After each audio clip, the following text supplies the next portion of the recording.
नवाबशाह जे खानगी school तरफ़ां सालियाने function जी रंगारंग तकरीब कोठाई वई। तकरीब में उस्तादनि, शागिर्दनि ऐं संदनि वालिदेनि वॾे अंग में शिरकत कई। प्रोग्राम में प्ले ग्रुप खां वठी क्लास 2 ताईं जे शागिर्दनि ऐं शागिर्दियाणियुनि पंहिंजे फन जो मुज़ाहिरो कयो।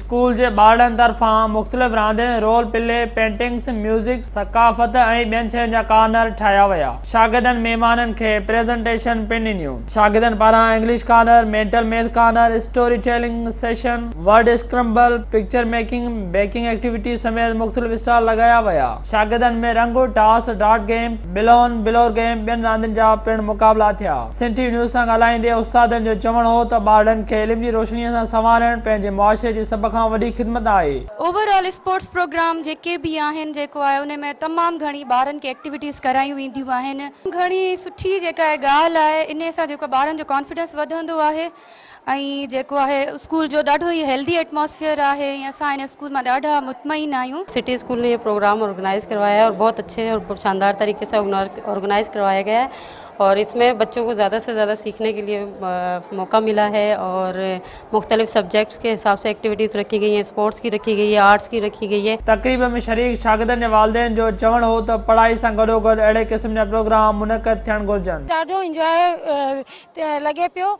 ऐं पेरेंट्स बि ॾाढा एक्साइटेड आहिनि, छो जो इन में ॿारनि जे स्किल जो जेको आहे ख़ासि एहतमाम कयो वियो आहे। ॿारनि जे लाइ मुख़्तलिफ़ क़िस्म जा गेम आहिनि। गुड एक्टिविटी आहे, इहा थियणु घुरिजनि ऐं इन में ॿारनि खे बि तमामु मौक़ो मिले थो ऐं इंट्रेक्शन थिए थी ॿारनि जी त ॿार केतिरो एक्टिव आहे, केतिरो छा आहे। ऐं टीचर्स जी जेके कोऑपरेशन आहे ऐं उन जे करे टीचर में स्टूडेंट्स में जेके हिकिड़ी उमंग पैदा थिए थी पढ़नि जी, अॻिते निकिरनि जी, उहा तमामु बहितरीनु आहे, इहा थियणु घुरिजनि। तकरीब में शागिर्दनि मुख़्तलिफ़ रंगनि जा लिबास पाए टेबलोज़ पेश करे प्रोग्राम में वेठल महिमाननि खां दाद वसूल कयो। कैमरामैन शहबान ख़ासकली सां गॾु ज़ुल्फ़कार ख़ासकली, सिंधी न्यूज़, नवाबशाह।